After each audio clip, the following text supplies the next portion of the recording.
Since I was 9 years old, it was a position that my parents never forced me to do anything growing up. But they had mentioned to me I may want to try it, and they did, and I fell in love with it and haven't looked back since.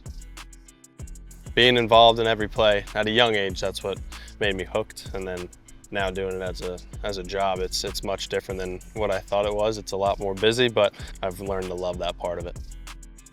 I'm excited to have those guys here, excited that we're all pretty close and we got the same goals in mind. I'm happy we're going through what we're going through a little bit. You know, I feel like it'll set a foundation for us going forward. But yeah, I'm happy to share the experiences with them, because when I came up last year, I had Max Stassi, and I don't remember a lot of other young guys that were in my shoes. So I'm happy I have a bunch now and hopefully help the guys that continue to come up going forward. He defied the odds, so I figured I could too. Those people that don't know, my dad got sick, and learned a lot from him going through that experience, and he killed it. I mean, he's cured now, he's in remission, and I mean, that taught me a lot. So a shoulder injury was nothing. So he laid the blueprint for me and controlled what I could and got back in 3.5 months. He defied the odds, so I figured I could too. It was tough. I mean, thank God for my roommate and one of my best friends now, Vito Frisch is his name. He was my roommate when I had gotten that news that summer, and he helped me through it.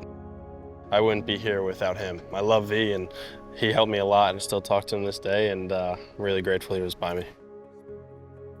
My journal changed my career, and I think my life, to be honest with you.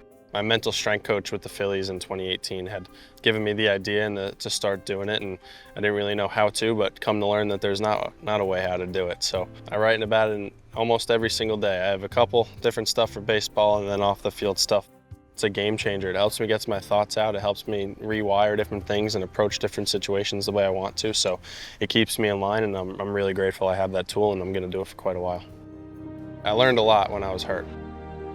I knew that how I wanted to approach it the second it happened was right, and I wasn't going to let anything or anyone waver that. I knew that I wanted to get back as soon as possible. You hear everyone say, take your time and be smart about it. I was being smart about it. Writing that journal helped me follow that and help me realize what I needed to hear that helped, and realize what I needed to hear that wouldn't. So I'm a big believer that if you do things the right way, good things happen, and I think writing in that journal helped me do it the right way. Always make things harder than they need to be when you're young. I never really got praise for things I didn't need praise for.